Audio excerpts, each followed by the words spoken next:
Assalamualaikum warahmatullahi wabarakatuh. Perkenalkan kami dari kelompok 10 akan mempresentasikan hasil diskusi dari kelompok kami yaitu tentang sampling audit. Sebelumnya perkenalkan nama saya Rohmadani Andikasari, NPM akhir 4046 dan rekan saya.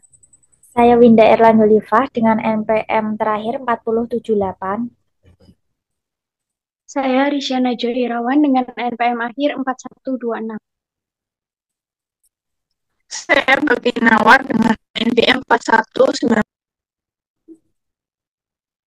Baik, untuk mempersingkat waktu, langsung saja kita mulai ke pembahasan yang pertama.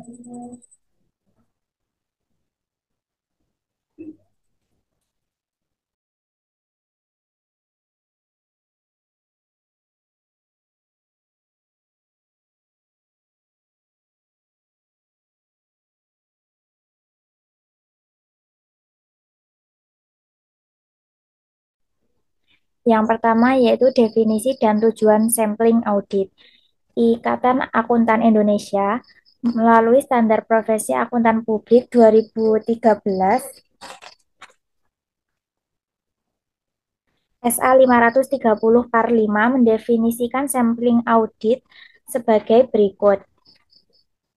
Sampling audit yaitu penerapan prosedur audit terhadap kurang dari 100% unsur dalam suatu populasi audit yang relevan sedemikian rupa sehingga semua unit sampling memiliki peluang yang sama untuk dipilih untuk memberikan basis yang memadai bagi auditor untuk menarik kesimpulan tentang populasi secara keseluruhan.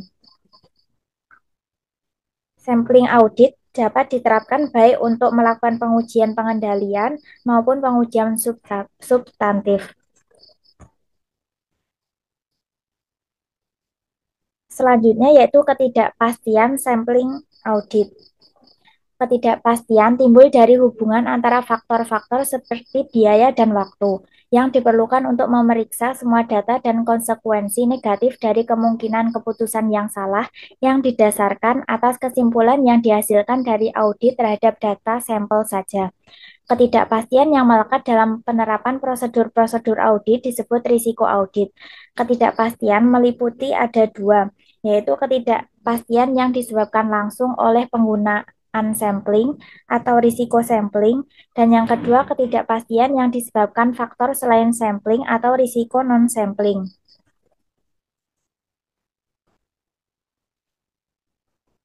Risiko sampling timbul dari kemungkinan bahwa kesimpulan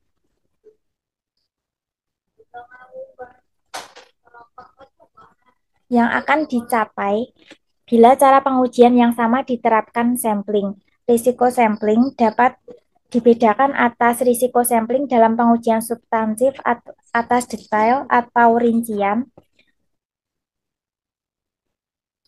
Yang ini dapat memperhatikan dua aspek penting dari risiko sampling yang meliputi risiko keliru menerima, yang kedua risiko keliru menolak. Selanjutnya, dapat dibedakan atas risiko sampling dalam melakukan pengujian pengendalian, dapat memperhatikan dua aspek penting. Yang pertama yaitu risiko penentuan tingkat risiko pengendalian yang terlalu rendah, yang kedua risiko penentuan tingkat risiko pengendalian yang terlalu tinggi. Kemudian risiko non-sampling. Risiko non-sampling meliputi semua aspek risiko audit yang tidak berkaitan dengan sampling. Risiko ini tidak akan pernah dapat diukur secara matematis. Risiko non-sampling timbul karena kesalahan manusia seperti gagal mengakui kesalahan dalam dokumen, kesalahan pemilihan maupun penerapan prosedur audit yang tidak sesuai dengan tujuan audit, salah interpretasi hasil sampel. Walaupun tidak dapat diukur secara matematis, risiko non-sampling ini dapat ditekan auditor dengan cara sebagai berikut. Yang pertama, melakukan perencanaan yang tepat. Yang kedua, melakukan pengawasan atau supervisi yang tepat. Yang ketiga, menerapkan standar pengendalian kualitas yang ketat atas pelaksanaan audit. Selanjutnya, pendekatan sampling. Terdapat dua pendekatan umum dalam sampling audit yang dipilih auditor untuk memperoleh bukti audit kompeten yang cukup. Yang pertama, sampling statistik.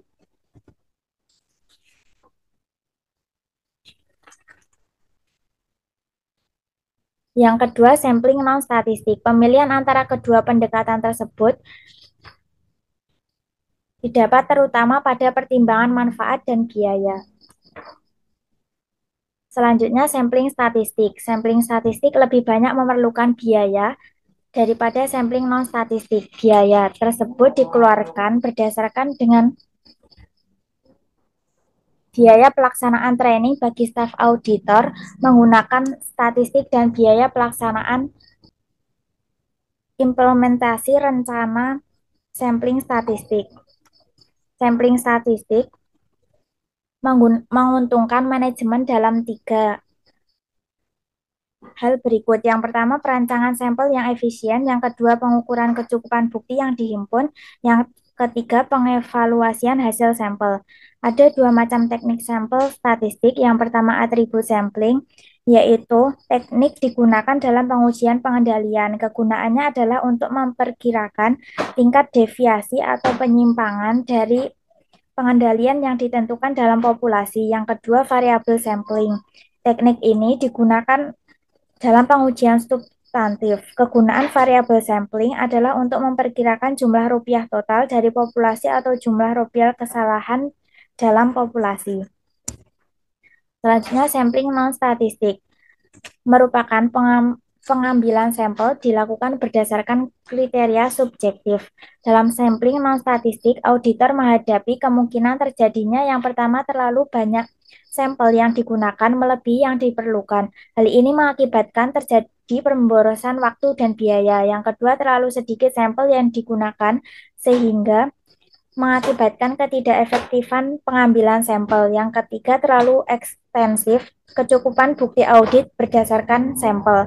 Dengan demikian, auditor menghimpun terlalu banyak bukti dari yang diperlukan untuk memperoleh dasar yang memadai untuk memberikan pendapat auditor. Yang keempat, kurangnya kecukupan bukti audit yang berdasarkan sampel. Auditor menghimpun terlalu sedikit bukti dari yang diperlukan untuk memperoleh dasar yang memadai untuk memberikan pendapat auditor. Hal ini mengakibatkan semakin besarnya kemungkinan kesalahan auditor dalam mengambil kesimpulan atas kewajaran laporan keuangan. Pemilihan sampling non-statistik atau sampling statistik tidak berdampak pada prosedur audit yang diterapkan ke dalam sampling.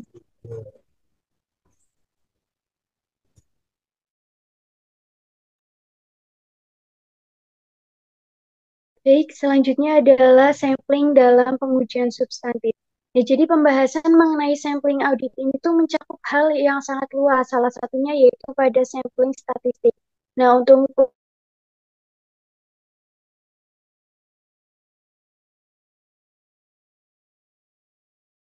Nah, di sini terdapat faktor-faktor yang menjadi pertimbangan auditor dalam perencanaan sampel atas pengujian substantif. Yang pertama itu ada hubungan antara sampel dengan tujuan audit yang relevan yang harus dicapai. Kemudian yang kedua ada pertimbangan pendahuluan atas tingkat materialitas, tingkat resiko keliru menerima yang dapat diterima auditor, dan yang terakhir karakteristik populasi. Nah, selain faktor-faktor di atas, auditor juga harus cermat dalam mempertimbangkan hal berikut. Yang pertama itu ada pemilihan sampel. Nih, jadi unsur sampel yang dipilih itu harus bisa mewakili populasinya, dan setiap unsur dalam populasi tersebut itu harus memiliki peluang yang sama untuk dipilih sebagai sampel. Kemudian yang kedua ada pelaksanaan evaluasi atas hasil sampel. Nah, jadi hasil sampel juga perlu dilakukan evaluasi ya. Auditor itu dengan menggunakan judgement profesionalnya itu wajib memproyeksikan salah saji hasil sampel tersebut terhadap unsur-unsur dalam populasi asalnya.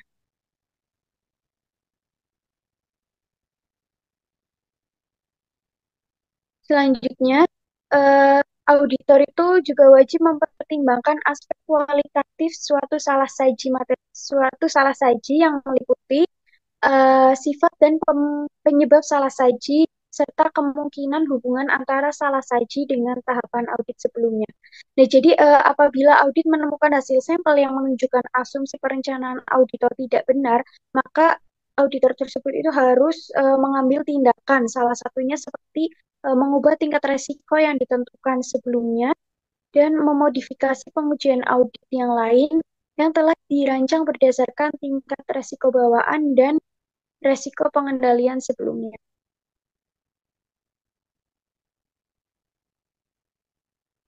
Nah, jadi dalam menyelenggarakan pengujian substantif, auditor itu perlu memperhatikan dua aspek penting dari resiko sampling. Yang pertama itu ada resiko keliru menerima atau biasa disebut dengan resiko beta.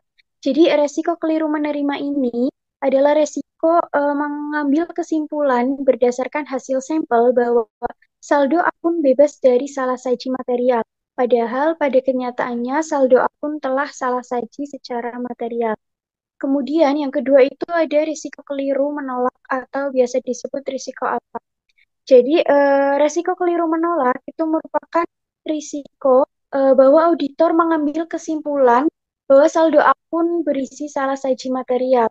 Padahal pada kenyataannya saldo akun tidak berisi salah saji material. Selanjutnya yaitu variabel sampling. Nah, jadi variabel sampling ini tuh sangat berguna bagi auditor apabila tujuan auditnya itu berkaitan dengan pendeteksian kemungkinan saldo akun yang understatement atau overstatement. Nah, jadi variabel sampling ini digunakan untuk memperkirakan saldo akun dan mengusulkan penyesuaian saldo akun agar sesuai dengan hasil estimasi statistik. Nah, variabel sampling ini juga digunakan auditor apabila ditemukan kondisi sebagai berikut. Yang pertama, klien tidak dapat menyajikan suatu jumlah yang dapat dianggap benar dan suatu saldo akun ditentukan dengan sampling statistik. Kemudian, eh, jika auditor dapat jadi auditor itu dapat menggunakan variabel sampling untuk menilai kewajaran saldo suatu item yang dicantumkan pada laporan keuangan. Nah, variabel sampling ini juga tepat untuk diterapkan auditor antara lain pada observasi dan penilaian perusahaan, konfirmasi piutang dagang, cadangan untuk piutang tak tertagih, cadangan persediaan rusak, dan menilai persediaan dalam proses. Dan di sini juga terdapat teknik dalam variabel sampling. Yang pertama ada mean per unit atau MPU, kedua ada difference estimation, dan yang ketiga ada sampling estimasi rasio. Nah, jadi ketiga teknik ini tuh mensyaratkan auditor untuk menentukan total jumlah unit dalam populasi dan nilai audit untuk setiap item dalam sampel.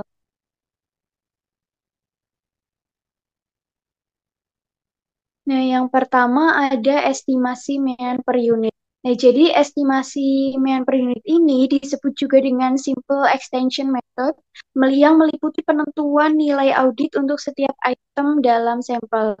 Nah, di sini terdapat langkah-langkah dalam perencanaan estimasi MPU. Yang pertama adalah menentukan tujuan pengujian dalam rencana sampling. Yang pertama, dalam menentukan tujuan pengujiannya itu harus menghimpun bukti terlebih dahulu bahwa saldo akun tercatat tidak mengandung salah saji material. Yang kedua, mengembangkan estimasi independen atas suatu jumlah akun apabila tidak ada nilai buku yang tersedia. Yang kedua, mendefinisikan kondisi kesalahan. Nah, jadi sampling ini tuh digunakan untuk mendeteksi kesalahan dalam jumlah rupiah dalam suatu populasi. Jadi langkah ini tuh diambil apabila auditor bertujuan untuk memperoleh bukti bahwa saldo akun tercatat tidak mengandung salah saji material. Kemudian yang ketiga itu mendefinisikan populasi dan unit sampling. Jadi auditor itu memperkirakan atau mengevaluasi apakah jumlah populasi yang tercatat itu lebih rendah atau understand atau lebih tinggi atau overstate.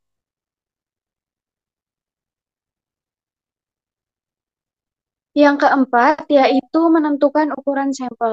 Nah, terdapat beberapa faktor yang menentukan besar atau kecilnya sampel dalam sampling estimasi MPU. Yang pertama ada ukuran populasi. Nah, ketetapan penentuan ukuran populasi ini sangat penting karena akan dimasukkan ke dalam perhitungan ukuran sampel. Yang kedua, ada deviasi standar populasi yang diestimasikan. Dalam deviasi standar ini tuh terdapat tiga hal yang dapat dilakukan untuk mengestimasi deviasi standar sampel. Yang pertama ada deviasi standar yang ditemukan dalam audit tahun sebelumnya itu terhadap klien yang sama itu bisa dipakai untuk mengestimasi standar deviasi pada tahun ini. Yang kedua, nilai buku yang tersedia dipakai untuk mengestimasi deviasi standar. Dan yang ketiga, auditor menghimpun sampel kecil terlebih dahulu, kemudian berdasarkan nilai audit intern sampel ini, auditor mengestimasi deviasi standar populasi. Nah, di sini tuh terdapat rumusnya untuk menghitung deviasi standar. Bisa teman-teman lihat. Di situ ada eh, penjelasannya juga. Untuk S itu standar deviasi nilai populasi yang diestimasikan. Kemudian ada sigma N C sama dengan 1 itu jumlah nilai. X1 nilai audit atas item sampel individual. X untuk rata-rata nilai audit atas item sampel dan N jumlah item yang diaudit.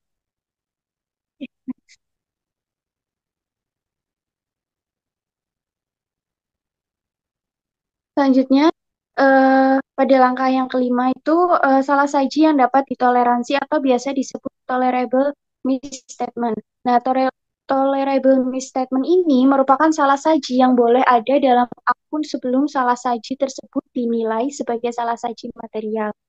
Yang keenam ada resiko keliru mendadak dan resiko keliru menerima yang dikuantitatifkan. Nah, jadi untuk resiko keliru menolak itu apabila semakin tinggi resiko keliru menolaknya, maka akan semakin kecil ukuran sampel yang diperlukan. Sedangkan pada risiko keliru menerima, semakin tinggi risiko keliru menerima, maka akan semakin kecil ukuran sampel yang diperlukan.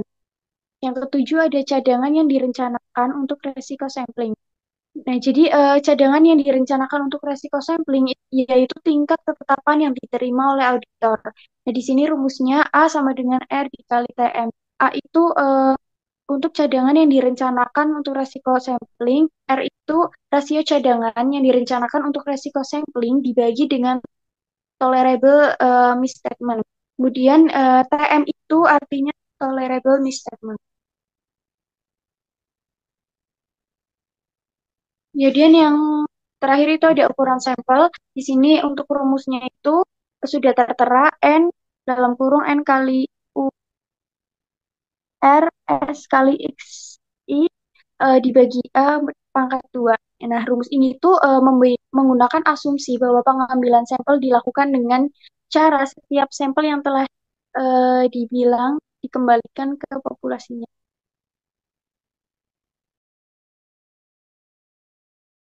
Untuk yang selanjutnya ada menentukan metode sampling.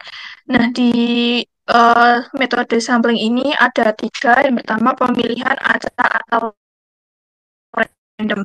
Nah, ini setiap item atau unsur dalam populasi mempunyai kesempatan yang sama untuk dipilih sebagai sampel. Yang kedua, ada pemilihan sistem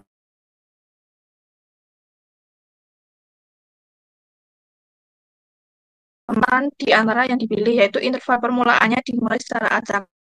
Lalu yang ketiga ada pemilihan sembarang atau haphazard selection. Nah, itu alternatif dari pemilihan acak. Untuk yang selanjutnya ada melaksanakan rencana sampling. Nah, di sini itu tahap pelaksanaan rencana sampling, estimasi MPU meliputi tahap berikut. Yang pertama, melaksanakan prosedur audit yang tepat untuk menentukan nilai audit setiap item sampel. Yang kedua, menghitung rata-rata nilai sampel dan deviasi standar nilai audit sampel.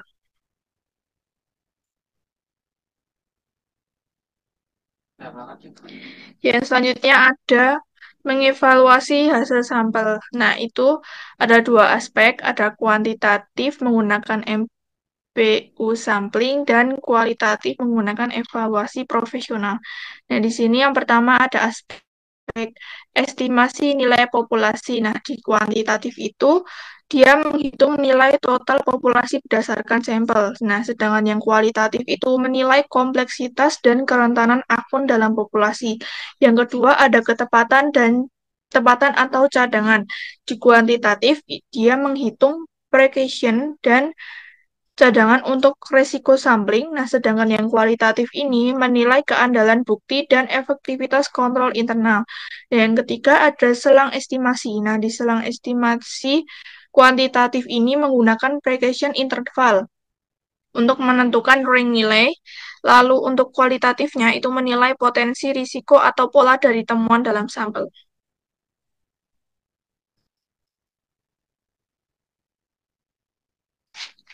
Untuk yang selanjutnya ada sampling estimasi perbedaan.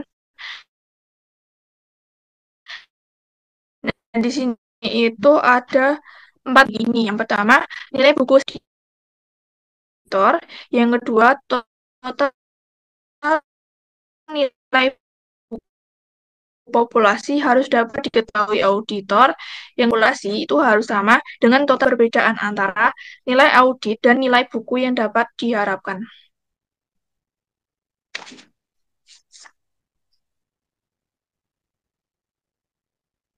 Untuk yang selanjutnya ada sampling estimasi rasio. Nah, di sampling ini, auditor itu akan menentukan nilai audit untuk setiap item sampel. Nah, rasio ini dihitung dengan hasil pembagian jumlah nilai audit, lalu dibagi dengan jumlah nilai buku untuk item sampel. Nah, rasio tersebut kemudian dikalikan dengan nilai buku total untuk menghasilkan nilai populasi total yang diestimasikan. Nah, perbedaan dengan estimasi perbedaan itu yang sebelumnya itu terletak pada pelaksanaan rencana sampling dan pengevaluasian hasil sampel.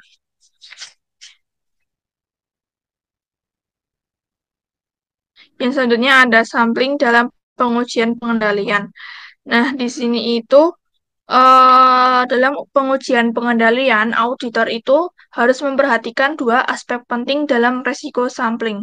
Yang pertama ada resiko penentuan tingkat resiko pengendalian yang terlalu rendah.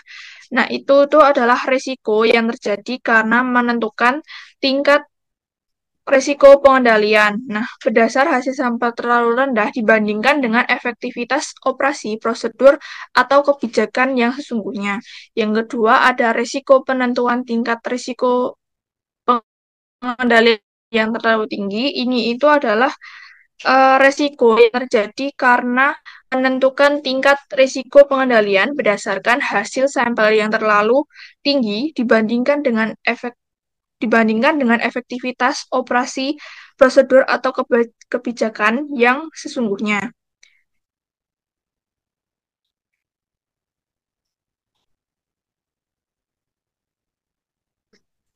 Baik, untuk pembahasan selanjutnya yaitu atribut sampling. Nah, teknik yang digunakan dalam pengujian pengendalian yang kegunaannya untuk memperkirakan tingkat deviasi atau penyimpangan dari pengendalian yang ditentukan dalam populasi. Nah, sampling audit ini itu digunakan untuk mengestimasi proporsi atau occurrence rate item yang mengandung karakteristik atau atribut tertentu. Nah, jadi dalam atribut sampling ini itu ada beberapa tahap. Ada 10 tahap ya, dan yang pertama itu ada menentukan tujuan pengujian audit. Jadi tujuan itu harus ditetapkan sesuai area audit tertentu yang akan diuji. Nah, contohnya untuk menguji pengendalian siklus transaksi tertentu, misal kayak siklus pembelian. Nah, tujuannya itu untuk menguji keandalan pengendalian atas barang dan jasa. Kemudian langkah yang kedua itu ada menspesifikasi atribut yang akan diperiksa dan kondisi penyimpangan. Nah, tahap ini itu menuntut auditor untuk menggunakan pertimbangan profesional, kecermatan, dan kesesamaan. Atribut yang akan diperiksa dan kondisi penyimpangan tergantung prosedur audit yang akan dilaksanakan. Kemudian yang ketiga ada mendefinisikan populasi dan unit sampling. Jadi untuk menerapkan standar auditing, populasi itu harus homogen. Maksud homogen di sini itu berarti semua item dalam populasi itu harus mempunyai karakteristik yang sama. Misal kita akan melakukan pengujian penjualan kredit. Nah, auditor itu melaksanakan pemeriksaan atas sampel duplikat faktur penjualan terhadap persetujuan kredit oleh manajer kredit. Kemudian, next.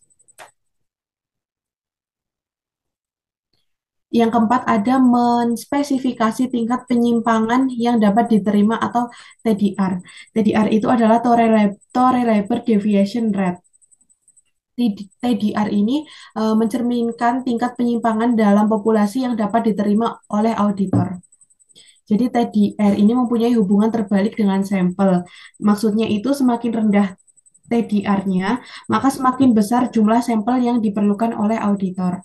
Kemudian TDR ini dipengaruhi oleh signifikansi transaksi dan saldo akun yang dipengaruhi pengendalian internal. Jadi semakin signifikan saldo, maka semakin rendah TDR-nya karena jika semakin signifikan saldonya, maka kesalahannya itu semakin kecil. Kemudian yang kelima ada mendefinisikan acceptable risk of assessing control risk too low atau ARACR atau acceptable risk of overreliance atau ARO.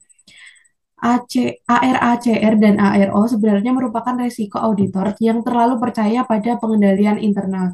Jadi merupakan resiko bahwa auditor itu menilai suatu pengendalian berjalan efektif, padahal kenyataannya tingkat deviasi populasi itu lebih tinggi daripada perkiraannya atau ARO-nya.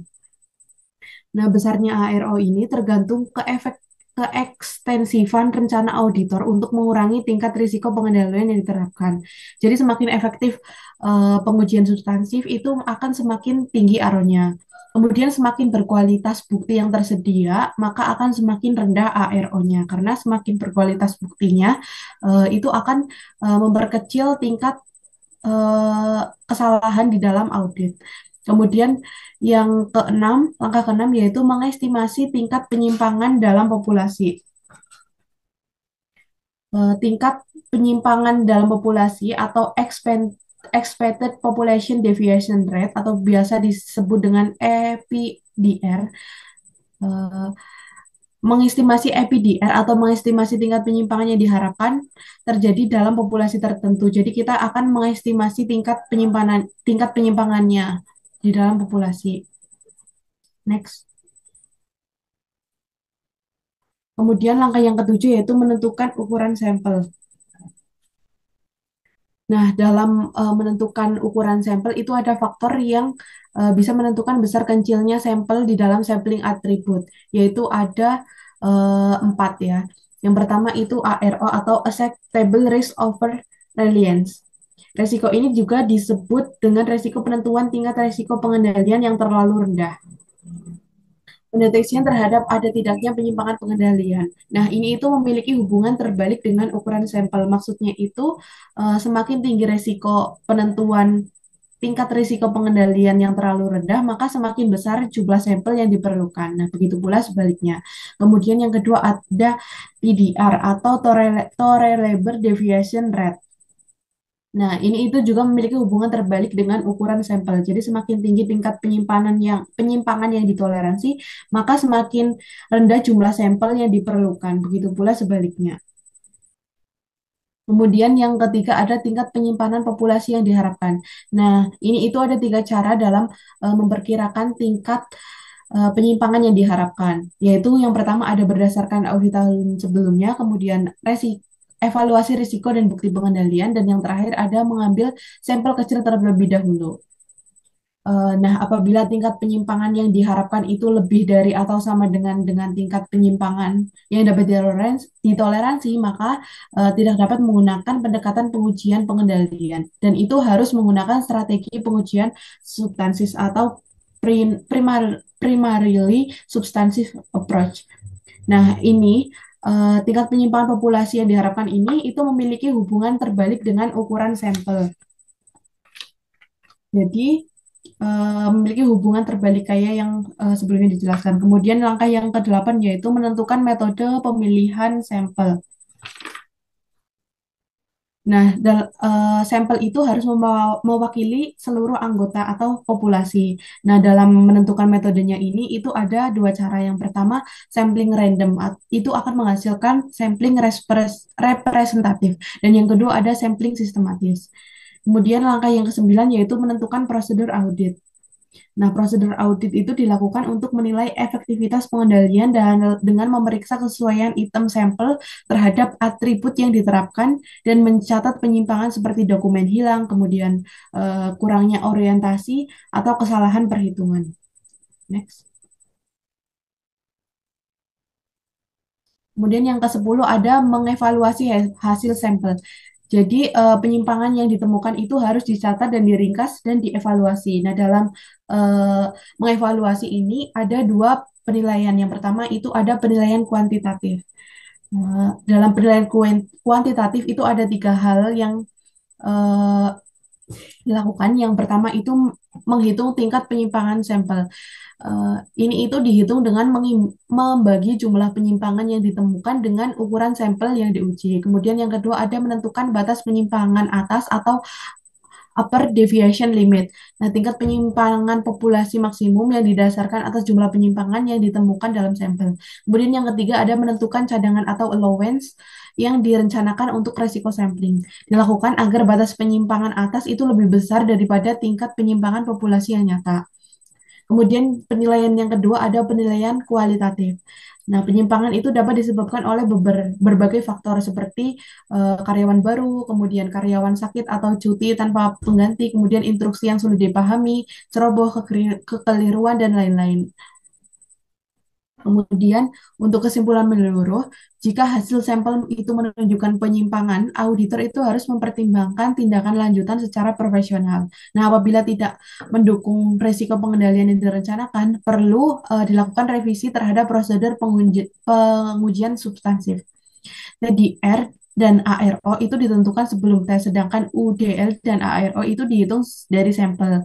Nah, ketika populasi dapat diterima jika Nah, populasi itu dapat diterima jika UDL itu lebih kecil daripada TDR. Jika UDL lebih besar dari TDR, auditor itu dapat melakukan yang pertama itu merevisi TDR atau ARO. Kemudian yang kedua menambah jumlah sampel. Kemudian yang ketiga menambah pengujian substansif. Dan yang terakhir itu menginformasikan manajemen tentang kelemahan pengendalian internal. Next.